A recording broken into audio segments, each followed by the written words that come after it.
Pernahkah kalian melihat lembaga sosial yang membantu korban bencana, mendirikan panti asuhan, atau memberikan beasiswa bagi anak yang kurang mampu?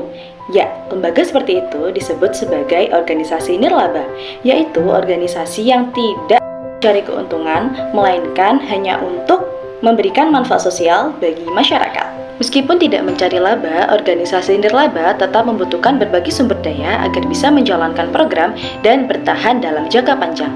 Jadi, organisasi nirlaba adalah lembaga yang mengelola kegiatan sosial, kemanusiaan, pendidikan, keagamaan, atau lingkungan tanpa berorientasi pada keuntungan pribadi.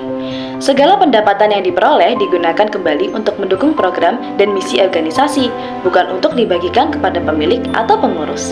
Contohnya seperti lembaga zakat, yayasan sosial, lembaga pendidikan Islam, atau organisasi kemanusiaan. Lalu, apa yang dimaksud dengan sumber daya organisasi nirlaba? Sumber daya adalah segala sesuatu yang dibutuhkan organisasi untuk mencapai tujuannya. Nah, dalam organisasi nirlaba, sumber daya tidak hanya berupa uang, tetapi juga manusia, fasilitas, jaringan kerjasama, hingga pengetahuan yang dimiliki organisasi. Yuk, kita bahas satu persatu. Pertama, sumber daya finansial atau dana. Dana menjadi bahan bakar utama bagi setiap kegiatan organisasi.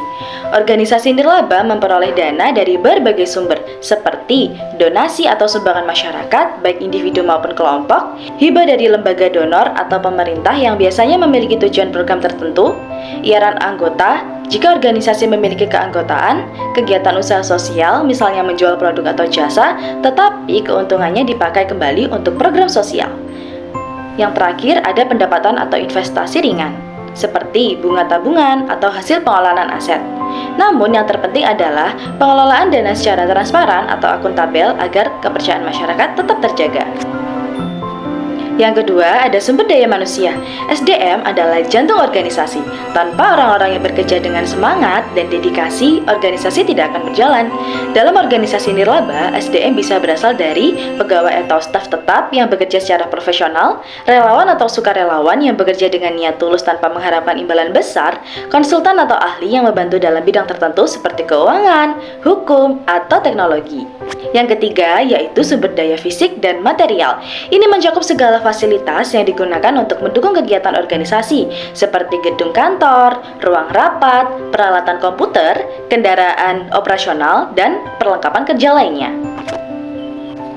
Yang keempat, ada sumber daya sosial atau jaringan kerjasama. Organisasi nirlaba tidak bisa berjalan sendiri. Diperlukan hubungan baik dengan berbagai pihak, seperti pemerintah untuk mendapatkan izin atau dukungan kebijakan, dunia usaha untuk kemitraan dana CSR, organisasi lain untuk kolaborasi program, dan masyarakat luas sebagai penerima manfaat sekaligus pendukung kegiatan. Dan yang terakhir, ada sumber daya intelektual dan pengetahuan.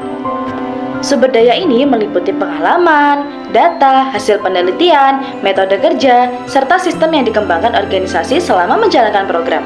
Misalnya, lembaga zakat memiliki data penerima manfaat dan model pendistribusian yang efektif.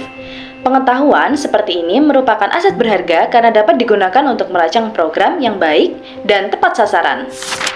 Nah, itu tadi unsur-unsur yang terdapat di dalam sumber daya organisasi nirlaba.